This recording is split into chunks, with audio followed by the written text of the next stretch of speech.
오늘 이 아침 우리에게 주시는 말씀은 요한계시록 14장 4절로부터 5절의 말씀을 공부합니다.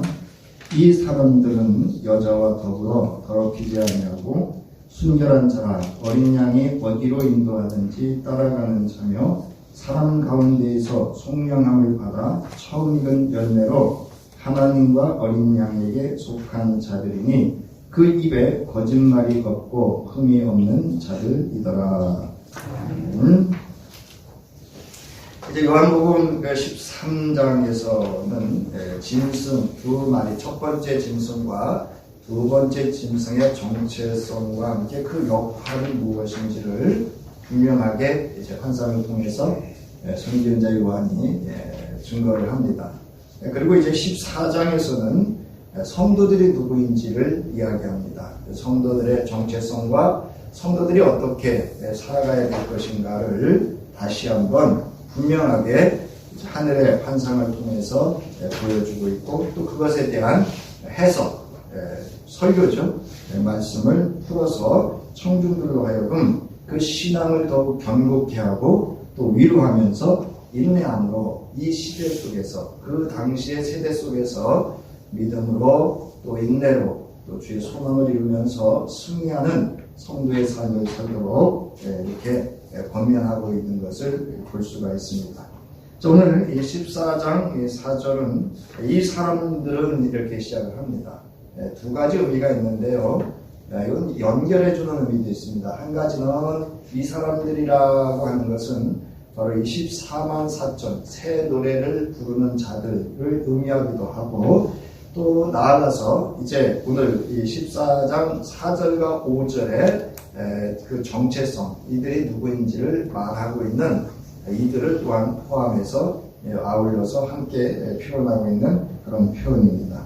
이 4절과 5절에서는 새 노래를 부르는 이들이 누구인가, 어떠한 존재인가, 또는 어떠한 삶을 살았던 이들인가를 이제 보여주고 있습니다. 이제 그러므로 해서 이 땅에서 지금 이 청중들로 하여금 당신들은 어떠한 정체성, 어떠한 존재이고 어떠한 삶을 살아야 되는 것인가를 이제 권면하고 있는 그런 내용입니다. 자, 첫째로 이 새 노래를 부르는 이 14만 4천의 그 특징 중에 하나가, 자, 이 사람들은 여자와 더불어 더럽히지 아니하고 순결한 자들이었다라는 겁니다. 순결이라고 하는 것은 즉 정절을 지키는 겁니다. 여러분 정절을 알죠? 어떤 의미인지? 자, 정절을 지키는 것은 이스라엘이 대적들과의 거룩한 전쟁을 수행하고 있을 때 요구되고 있던 하나님이 요구하는 덕목 중에 하나가 바로 순결입니다. 그래서 이 신명기 23장 9절부터 10절 그리고 14절에 보면 이제 이스라엘 백성들이 적군과 함께 이제 전쟁을 치르기 전에 그 진영, 이스라엘 진영, 이제 군 진영이죠. 진영이 어떠한 상태로 있어야 되는가를 말씀을 하십니다. 자, 먼저 내가 적군을 치러 출진할 때에 모든 악한 일을 스스로 삼갈지다. 여기서 악이라고 하는 것은 하나님께서 해서는 안 될 일들을 또는 해야 될 일들을 하지 않는 것을 악으로 이렇게 악이라고 하는 의미를 갖습니다. 자, 스스로 삼가다라고 하는 것은 스스로 돌이켜서 경계하다, 즉 말씀에 주목하고 주의하다라는 뜻입니다. 여러분, 신앙이라고 하는 것은 하나님의 말씀에 주목하고 주의를 하는데 어떻게 하는 거예요? 스스로 살피고 성찰하고 행하는 데 있는 것인 것을 믿으시기 바랍니다. 자, 너희 중에 누가 밤에 몽솔함으로 부정하거든 진영 밖으로 나가고 진영 안에 들어오지 아니하다가, 이렇게 합니다. 그래서 이걸 부정한 자라 이렇게 합니다. 즉 부정한 자라고 하는 것은 하나님이 임재할 수 없으며 하나님이 계획하신 일들을 행할 수 없는 상태를 의미합니다. 그래서 이 몽솔이라고 하는 단어는 사람이 뜻하지 않은, 사람이 원해서 하는 일이 아닙니다. 그래서 여기 나와 있듯이 우연히 생긴 일 또는 사건으로서 진영 내에서 정액이든 설사이든 밤에 방출하는 것은 인간의 통제를 넘어서는 사건으로 인간을 부정하게 한다라고 이렇게 여겼습니다. 아마도 제가 이 말씀을 준비하면서 이렇게 생각을 해봤는데요. 이거는 공동체 안에 우리가 말하는 이 전염성 질환으로 인한 그것을 경계하기 위한 그런 의미도 이런 의미를 가지고 있지 않나 이렇게 생각을 해보기도 했습니다. 자, 여기 이제 이런 몽설이라고 하는 것은 이런 의미를 가지고 있습니다. 그래서 신명기 13장 14절에 보면 이는 내 하나님 여호와께서 너를 구원하시고 적군을 내게 넘기시려고 내 진영 중에 행하심이라. 그러니까 진영 가장 중심에 누가 계시다는 거예요? 하나님의 임재하심으로 이스라엘 백성의 전쟁은 이스라엘 백성들만의 전쟁이 아니라 하나님의 전쟁, 그래서 거룩한 전쟁이라는 표현을 씁니다. 그래서 우리가 일명 신의 전쟁이다 이렇게 표현하기도 합니다. 내 진영 중에 행하심이라. 그러므로 내 진영을 거룩히 하라. 그래서 거룩히 하라고 하는 것은 하나님의 임재하심으로 하나님의 뜻이 실현되어지는 하나님의 주권과 통치가 이루어질 수 있도록 하라라는 겁니다. 자, 그래서 그리하면 내게서 불결한 것을 보시지 않으므로 너를 떠나지 아니하실 것이다. 그래서 하나님이 함께하는 사람은 하나님께서 부정하는 것을 지켜 행하는, 즉 부정하는 것을 행하지 않는 일을 바로 거룩한 이로써 그 진영과 또 그를 통해서 그와 함께 하시며 하나님의 주권적인 통치를 실현해가는 것을 이제 볼 수가 있습니다. 자, 여기 거룩하다라고 하는 그 단어가 나오죠. 거룩하다라고 하는 것은 하나님의 임재를 위하여 진영을 거룩한 영역, 하나님의 방식대로 그 영역을 하나님의 임재를 위해서 준비하는 것, 그것을 만드는 것을 바로 이 거룩하다라는 의미를 가지고 있습니다. 자, 보세요. 그 다음에 이제 여호수아 3장 5절로부터 6절에 보면 바로 이 공동체, 진영 안에 거룩함이 얼마나 중요한 것인가가 바로 나타나는데요. 여러분이 알다시피 여호수아가 여호와의 말씀을 따라서 요단을 건너기 전에 이스라엘 백성들에게 진영의 거룩함을 위해서 스스로 성결하게 할 것을 요구하는 것을 볼 수가 있습니다. 아주 중요합니다, 여러분. 교회라고 하는 것은 하나님의 진영입니다. 하나님이 이 한가운데 거하시는 곳입니다. 그러므로 우리 모든 구성원들은 각각 스스로 하나님 앞에 거룩함을 위한 자신을 스스로 하나님의 말씀에 따라 정결케 하는 것이 필요합니다. 이것은 하나님이 요구하는 겁니다. 왜 이게 중요한가를 보세요. 여호수아 7장 1절을 보세요. 이스라엘 자손들이 여리고성을 점령한 후에 있었던 일이죠. 자, 보세요. 이스라엘 자손들이 온전히 바친 물건으로 말미암아, 온전히 바쳤다는 얘기는 뭐죠? 하나님의 말씀대로 지켜 행했다는 겁니다. 그것은 그 주권이 그들이 전쟁에서 취한 모든 것들이 그들의 것이 아니고 하나님의 소유임을 나타내는 겁니다. 따라서 보세요. 자, 범죄하였으니 이는 유다 지파 세례의 증손 삽디의 손자 갈미의 아들 아간이 온전히 바친 물건을 가졌습니다. 여호와께서 이스라엘 자손들에게 진노하셨다. 이스라엘의 수백 명 되죠. 그 중에 한 사람이 그 진영에서 하나님의 말씀을 그릇되이, 그래서 하나님께 온전히 바쳐진 것들을 그곳에서 훔쳤을 때에 그 진영이 하나님의 진노를 경험하는 사건이 바로 여호수아 7장 1절에 기록되어진 사건입니다. 자, 이처럼 이제 거룩한 덕목, 이스라엘 백성들에게 이 더럽혀지지 않도록 하는 이 거룩한 이것은 신앙생활의 가장 기본적으로 요구하고 있는 것임을 알 수 있습니다. 자, 그러므로 이 본문의 새 노래를 부르는 사람들은 거룩한 전쟁을 수행하는 중이며 나아가 이 전쟁에서 승리한 거룩한 자들임을 알 수가 있습니다. 그러니까 이 새 노래를 부르는 사람들은 이 더럽힘으로부터 승리한 거룩한 영적 전쟁에서 승리한 자들임을 보여주면서 아울러 독자들에게 이 시대에서 거룩한 삶을 통해서 세상에 더럽혀지지 않을 것을 권면하고 있음을 알 수 있습니다. 자, 4절에 보면 이 사람들은 그래서 남성 복수 대명사로 나옵니다. 그래서 이들은 여자 곧 음녀와 더불어 음행을 하지 않고 거룩한 영적 전쟁을 성실하게 수행했음을 알 수 있습니다. 그래서 여러분 여기서 여자가 음녀라고 하는 것은 그 뒤에 나오는 문맥에서 알 수가 있습니다.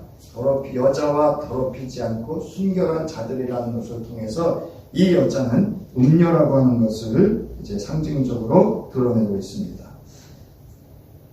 자, 여기 더불어라고 하는 단어가 나오죠. 무엇과 함께 또는 무엇 가운데라고 하는 겁니다. 이 속히 하나가 됐다 이런 뜻입니다. 그 다음에 이 더럽히다라는 단어는요, 성적으로 더럽힘을 의미하는데 종교적, 그러니까 종교 안에서 지켜져야 될 덕목이고 또 우리가 말하는 세상 윤리, 인간 사회에서 지켜져야 된 윤리적 덕목에 써 있어서의 더럽혀지는 것을 의미합니다.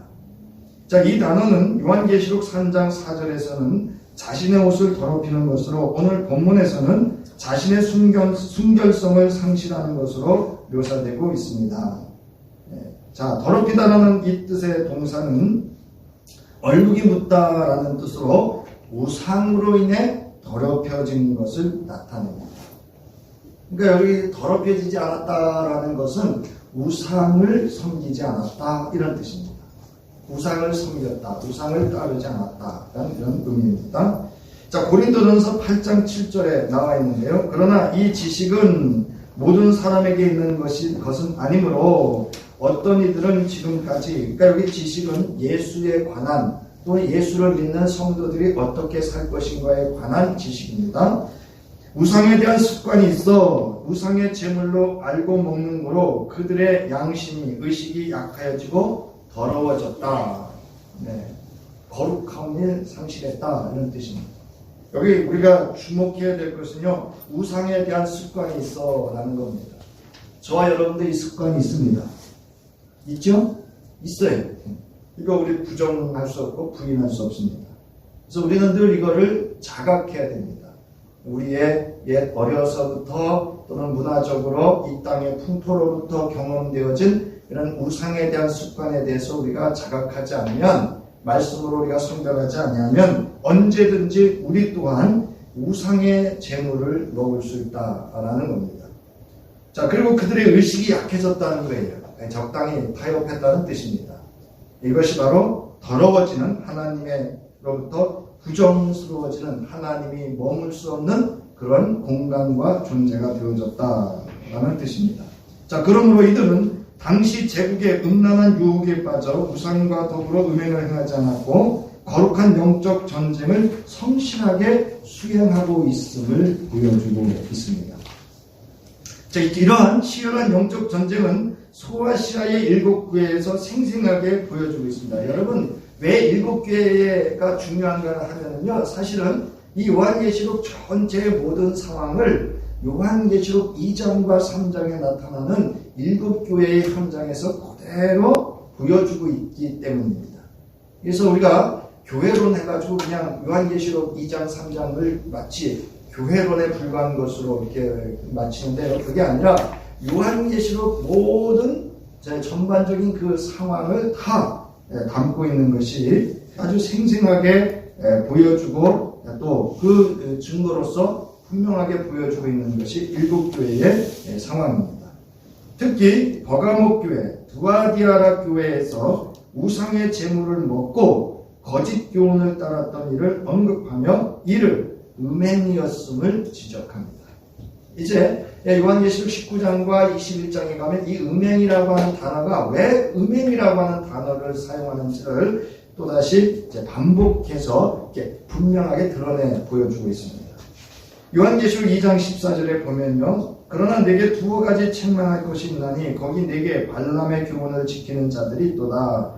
발람이 발락을 가르쳐 이스라엘 자손 앞에 걸림돌을 놓아 우상의 제물을 먹게 하였고 또 행음하게 하였다라고 이렇게 아주 엄격하게 지적을 하고 있고요. 요한계시록 2장 20절부터 23절에 두아디아라 교회에서는 자칭 선지자라고 하는 여자 이세벨을 용납하고 그 꾀임에 행음하는, 그래서 우상의 제물을 먹는 것에 대해서 엄격히 책망하고 있는 것을 알 수가 있습니다.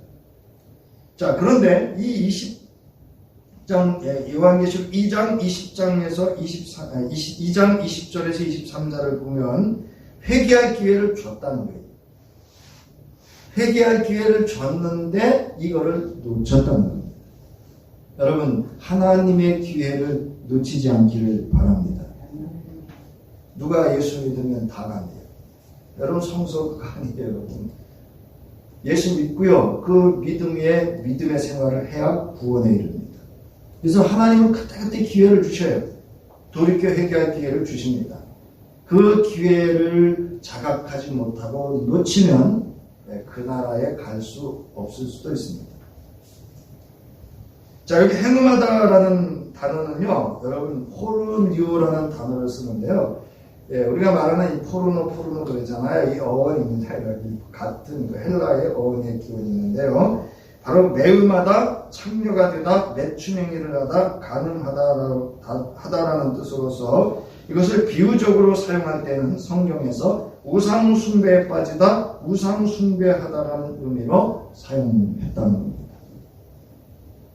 자, 이 단어는 주로 이교도의 신들과 영적 음행을 하도록 유혹받는 신자들을 가리키는 비유로 사용되었습니다. 무슨 얘기냐면요, 더럽히지 않고 순결한 자라고 이렇게 굳이 뒤에다 순결한 자를 더 붙인 이유가 있습니다.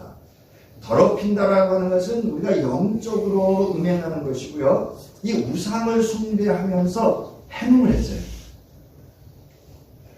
그러니까 신의 부름을 위해서 남녀가 성적 타락하는 행위를 했다고, 이 당시에 우상 숭배하는 자들이 이제 그거를 의미합니다. 자, 그러면 음행으로 유혹하는 음녀는 누구일까? 요한계시록에서는 바벨론을 상징적으로 지목하고 있습니다. 그래서 요한계시록 17장 1절과 17장 5절에 보면 바벨론을 땅의 음녀 또는 큰 음녀로서 이제 믿는 성도들을 유혹하고 우상 숭배를 하고, 즉 영적으로 행음을 하고 나가서 그들이 하고 있는 도덕적인, 영적으로 타락한 이들이 행하는 도덕적인 타락까지도 행하는 것을 상징적으로 그 당시에 바벨론 제국이 행했던 그 모습을 들어서 이 당시에 로마 제국과 그에 속한 소국들을 설명하고 있습니다. 자, 바벨론은 하나님을 떠나 제국의 향락과 사치, 부와 안정된 경제생활 등과 같은 우상들을 섬기고 경배하도록 하는 총체적인 유혹의 세력을 의미합니다. 구약 성경에서 이스라엘의 우상 숭배와 정치적, 경제적 행위들은 음녀로 묘사되었습니다. 요한계시록에서도 일찍이 황제 숭배나 무역조합의 우상 숭배와 같은 우상 숭배 제도에 참여하지 않은 그리스도인들과 관련하여 부정함을 조심하라고 앞서서 이미 말씀하셨습니다.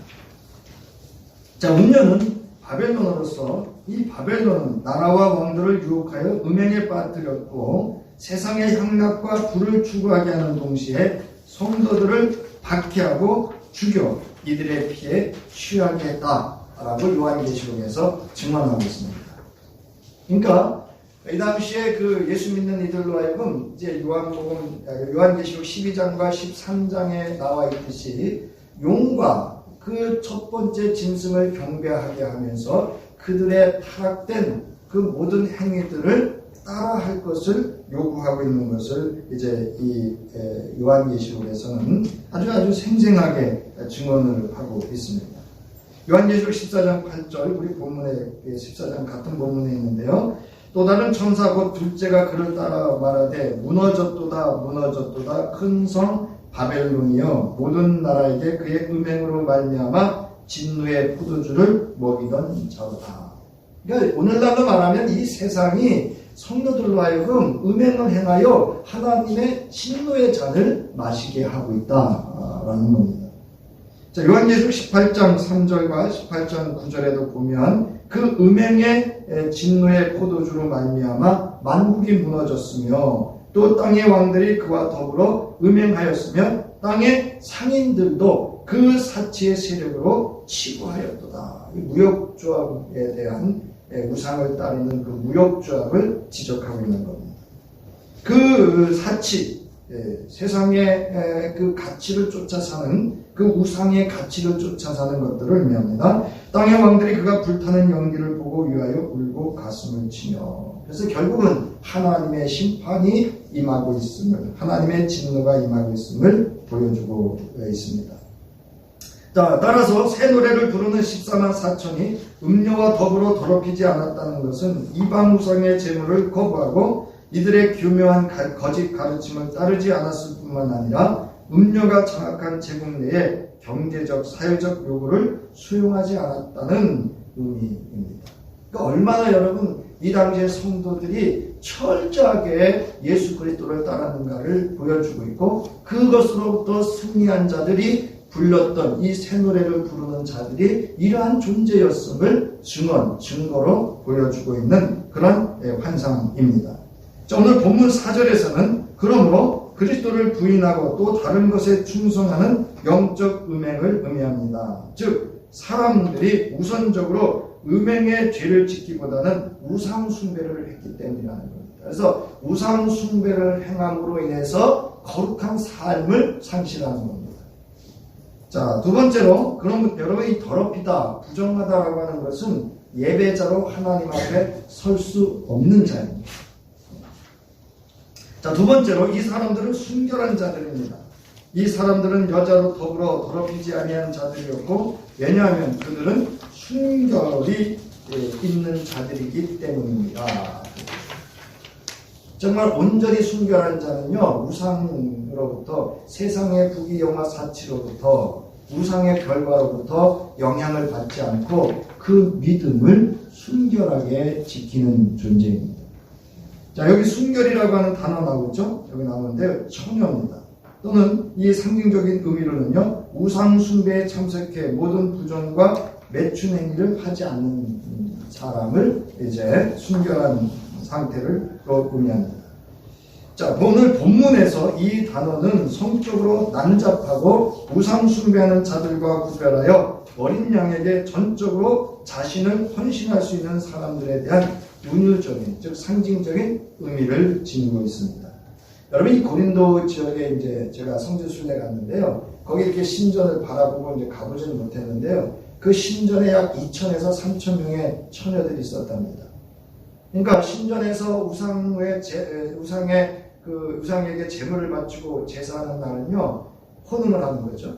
그리고 밤에는 이 여자들이 그 고린도에 무역하는 데인데요, 고린도에 내려와서 매춘행위를 했다고 합니다. 이 정도로 우상 숭배를 하는 자들이 정절이라고 하는 것이 없었죠. 그래서 제가 말씀드렸던 기억이 있는데요, 고린도 교회 남자들이 그 알코올 중독이 심했답니다.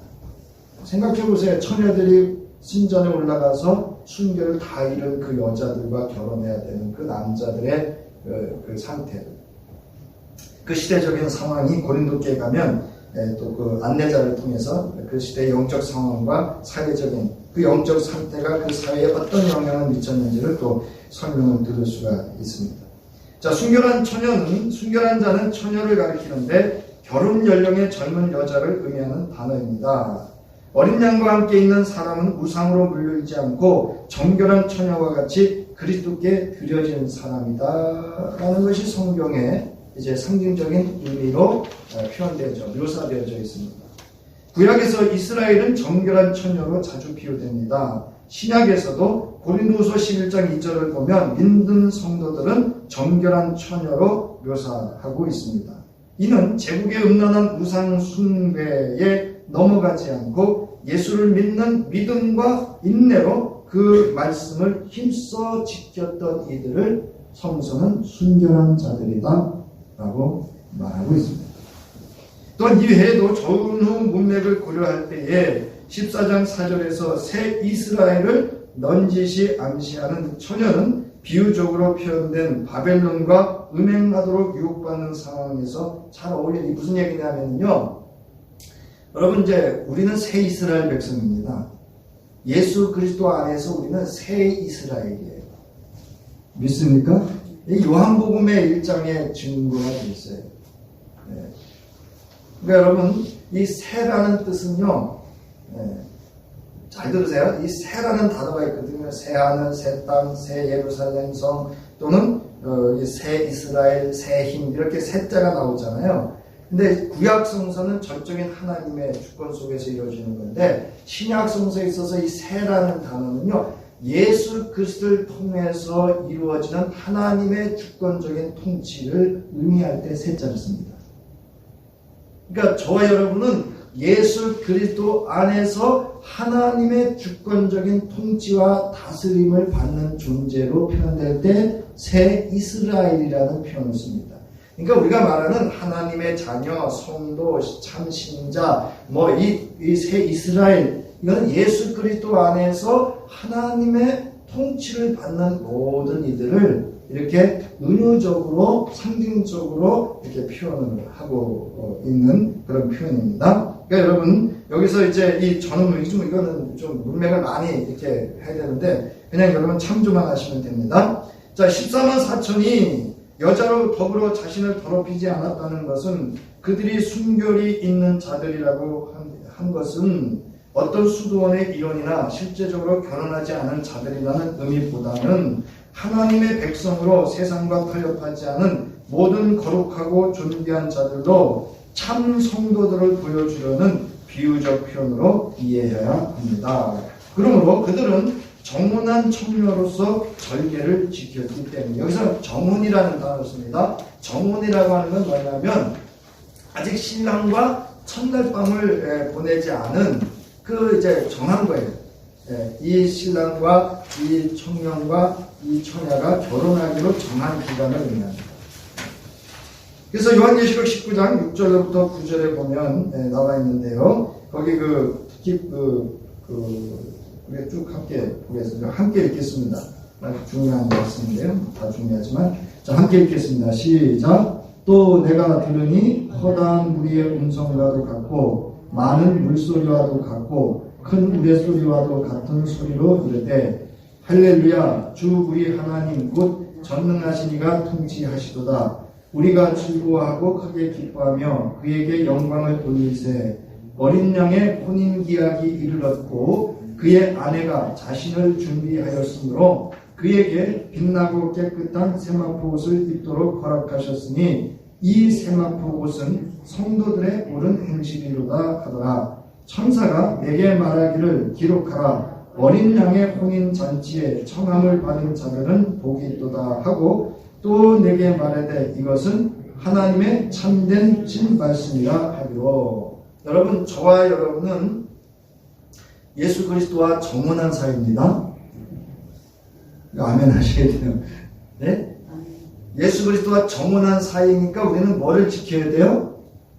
더럽히지 않고 순결을 지켜야 됩니다. 네, 그 얘기입니다. 여기 세마포옷이라고 하는 것은 여기 좀 잘 보셔야 돼요. 흰옷은 흰옷이 아닙니다. 세마포옷입니다. 그래서 흰옷은 예수 그리스도를 상징하죠. 네. 그래서 이제 조금 우리 이 시대에도 보면 이단이라고 하는 이들의 교주들이 무슨 색깔 좋아하죠? 네, 흰색 좋아해요. 흰 양복, 흰 구두 이렇게 해가지고 그거 상징적인 흉내내는 게. 이 세마포옷은 성도들의 옳은 행실을 말한다. 거룩한, 이거 의롭다라고 의로운 행실인데요. 이 의롭다라고 하는 것은 바로 하나님의 율례, 말씀을 지켜 행했다 그런 뜻입니다. 자, 그 다음에 계시록 21장 2절을 보면 또 내가 보매 거룩한 성 새 예루살렘이 하나님께로부터 하늘에서 내려오니 그 준비하는 것이 신부가 남편을 위하여 단장한 것 같더라. 이 단장이라는 말이 이렇게 꾸미다, 장식하다 이런 뜻인데요. 거룩한 행실과 옳은 행실과 같은 의미를 갖습니다. 자, 성도는 순결한 자들로 어린 양의 순결한 신부입니다. 믿습니까? 그래서 우리가요, 내 마음대로 살면 안 돼요, 여러분. 세상 기준대로 살면 안 되는 이유가 여기 있는 겁니다. 요한계시록 21장 9절, 일곱 대접은 마지막 심판입니다. 마지막 일곱 재앙을 담은 일곱 천사 중 하나가 나와서 내게 말하이르되 이리 오라, 내가 신부 곧 어린 양의 아내를 내게 보이리라. 여러분, 이때 여러분 보여질 수 있기를 바랍니다. 네. 신부 곧 예수께서 어린 양의 아내를 내게 보여주실 때 안 보이면 안 되죠. 네. 자, 신부에게 필요한 것은 혼인 언약에 따른 옳은 행실입니다. 즉 우상을 숭배하고 나아가 음행을 행하는 것은 혼인 언약을 파괴하고 순결을 지키지 못하는 것으로 주님 다시 오시는 그날의 신랑 예수를 맞을 수 없게 됩니다. 여러분, 예수 믿고 구원받은 그 믿음으로 거룩한 행실로 살아야 됩니다. 우리는 예수 그리스도와 뭐한 사이라고요? 정혼한 사이입니다. 자, 셋째로 이 사람들은 어린 양이 어디로 인도하든지 따라가는 자들이었습니다. 참으로 구원받은 사람들의 두 번째 특징은 우상 숭배하는 세상에 동화되지 않고 그리스도와 하나 연합되었습니다. 이것은 신자들이 예수를 따라가야 한다는 공간복음의 다양한 가르침을 암시합니다. 어디로 인도하든지라고 번역된 이 단어를 직역하면 어디든지 그가 이끄시는 대로가 됩니다. 자기를 부인하고 자기 십자가를 지고 그리스도를 따르는 그리스도의 고난과 죽음에 동참하는 것까지를 포함합니다. 이게 무슨 얘기냐면요, 순결을 지키되 우상으로부터 더럽히지 않고 그들의 옳은 행실로 순결을 지키는 것은 뭐에 이르기까지? 순교에 이르기까지 지켰다, 이 말씀입니다. 그러니까 우리 신앙은요, 목숨을 건 신앙이 돼야 돼요. 간절하고 그저 애통하고, 오늘 이제 팔복이겠죠. 팔복의 첫 번째가 뭐죠? 심령이 가난한 자. 새벽과 3일 기도회 때 말씀드렸습니다. 요즘 신앙에 간절함이 없다. 사명자에게 주어진 은혜가 있다고 한다면 간절함입니다. 간절함은 열정이에요. 몰입입니다. 예수 그리스도와 하나 되는 거예요. 자, 여기 마태복음 10장 38절, 그 다음 마가복음 8장 34절, 또 자기 십자가를 지고 나를 따르지 않는 자도 내게 합당하지 아니하니라. 우리와 제자들을 불러 이르시되 누구든지 나를 따라오려거든 자기를 부인하고 자기 십자가를 지고 나를 따를 것이지 않으려고 그랬죠. 여러분, 자기 십자가가 뭐죠? 주님이 내게 주어진 사명인 줄 믿으시기 바랍니다. 부인한다는 얘기는 자기를 드러내지 않는다, 이런 뜻입니다. 베드로전서 2장 21절부터 22절, 이를 위하여 너희가 부르심을 받았으니 그리스도도 너희를 위하여 고난을 받으사 너희에게 본을 끼쳐 그 자취를 따라오게 하려 하셨느니라. 그는 죄를 범하지 아니하고 그 입에 거짓도 없으셨다. 이거 이제 오늘 그 14장 5절에 나오죠. 이 뒷부분은, 22절의 말씀은 우리는 부르심에 합당한 대로 예수 그리스도를 쫓아야 합니다. 그게 여러분 믿음입니다. 그게 충성이에요. 그게 예수가 저와 여러분에게 요구하는 신앙과 삶입니다.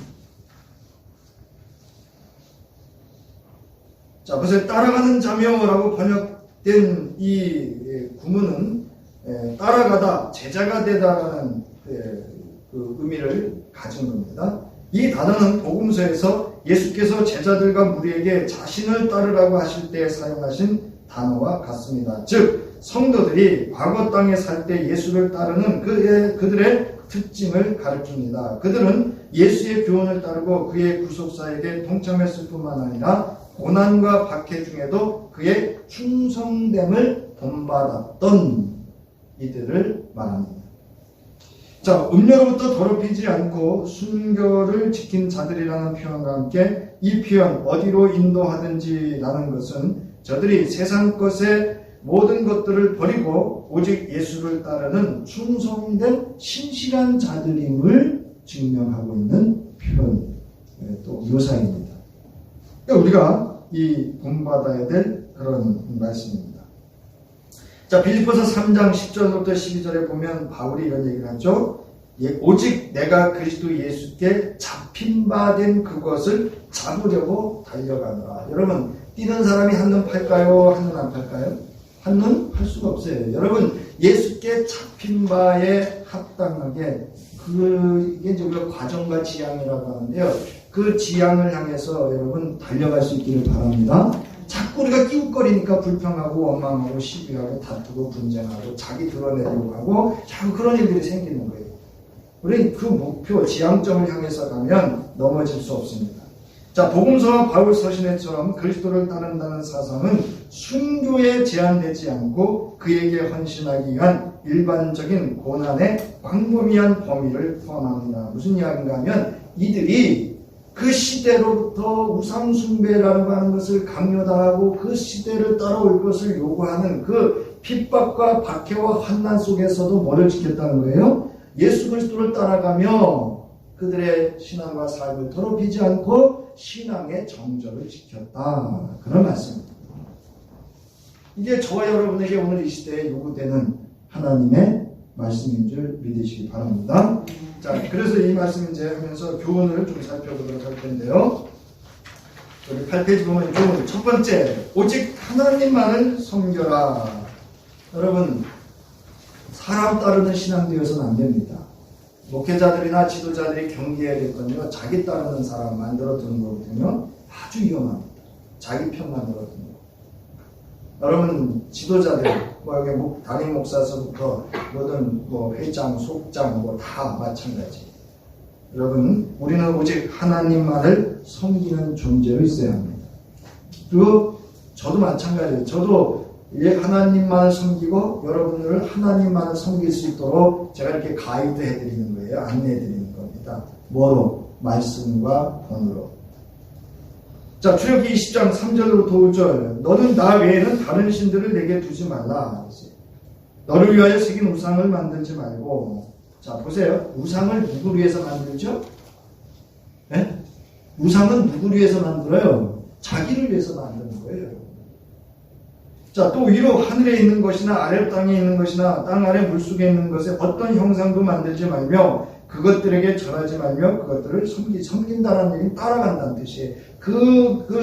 절한다는 것은 예배한다는 거거든요. 우상을 섬긴다는 거, 이렇게 경배한다는 거고요. 따른다는 것은 그 문화, 그가 요구하는 모든 것들을 따라간다는 그런 뜻입니다. 베드로전서 1장 15절부터 17절 우리 함께 읽겠습니다. 시작. 오직 너희를 부르신 거룩한 이처럼 너희도 모든 행실에 거룩한 자가 되라. 기록되었을 때 내가 거룩하니 너희도 거룩할지어다 하셨느니라. 외모로 보시지 않고 각 사람의 행위대로 심판하시는 이를 너희가 아버지라 부른즉 너희가 나그네로 있을 때를 두려움으로 지내라. 여러분, 거룩하다는 건 내가 했고 안 했고 이게 거룩한 게 아니에요. 여러분. 내가 주일 예배 드렸으니까 거기가 아니에요. 여기 뭐라 그랬어요? 세상의 삶 속에서 우리가 거룩한 하나님의 백성으로서의 구별된 삶을 살 것을 요구합니다. 예배 때는 구별된 장소, 구별된 모든 종교적 행위가 이루어지니까 구별돼서 거룩하지만 우리가 나가는 순간부터는 그렇지 않다는 거죠. 근데 거기서 우리가 어떻게 살아가야 될 것인가를 말씀하고 있는 겁니다. 자, 두 번째로는 예수께서 어디로 인도하든지 여러분 순종하고 충성할 수 있기 바랍니다. 요한복음 21장 18절부터 22절에 보면 베드로에 대해서 이야기합니다. 베드로에게 예수님이 이렇게 말씀하시잖아요. 부활하신 예수께서 이렇게 그동안은 네 맘대로 살았잖아.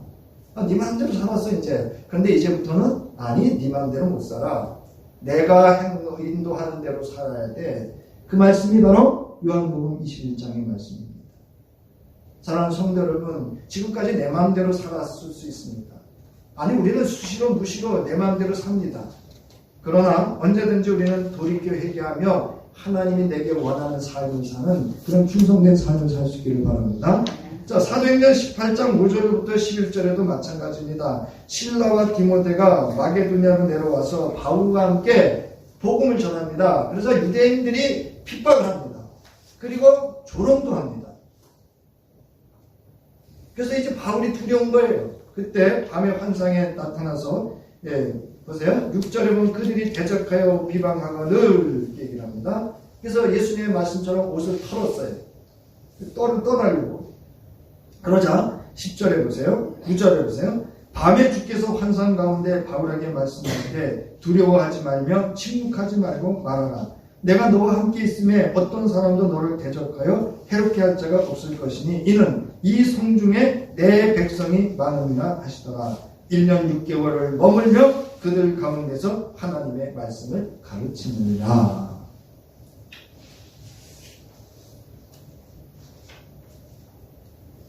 마태복음 28장 18절부터 20절인 거죠. 내가 너에게 분부한 것은 모든 것을 가르쳐 지키게 하라. 볼지어다 내가 세상 끝날까지 너희와 항상 함께 있으리라 하시니라. 여러분 이 말씀을 보면서 우리가 좀 은혜가 되는 말씀은 사실 여기에 숨겨져 있습니다.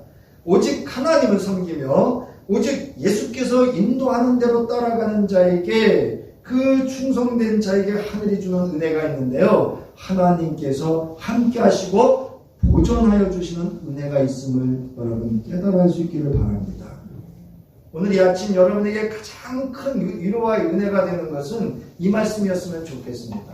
하나님이 나와 함께 하시고 나를 보존, 지켜주시고 보호해주시고 안전케 하셔서 주님 다시 오시는 그날에 신부로 신랑 예수를 맞을 수 있도록 보존하여 주시는 은혜를 깨달아 알았으면 좋겠습니다.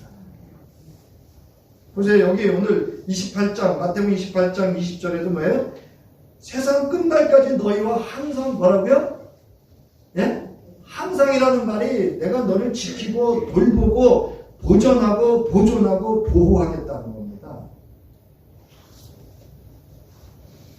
자, 요한복음 17장 11절부터 12절에 예수님께서 제자들을 위해서 기도하시는 내용인데요. 나는 세상에 더 있지 아니하오나 그들은 세상에 있사고 오늘 저희들을 말합니다. 나는 아버지께로 가옵나니 거룩하신 아버지여 내게 주신 아버지의 이름으로 그들을 보존하사 우리와 같이 그들도 하나 되게 하옵소서.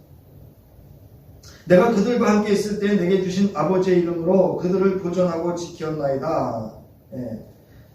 아버지의 이름으로 그들을 보존하고 지켰나이다. 그 중에 하나도 멸망하지 않고 다만 멸망의 자식뿐이오니 이는 성경을 응하게 하려 함입니다. 여러분 멸망의 자식이 아님을 믿으시기 바랍니다.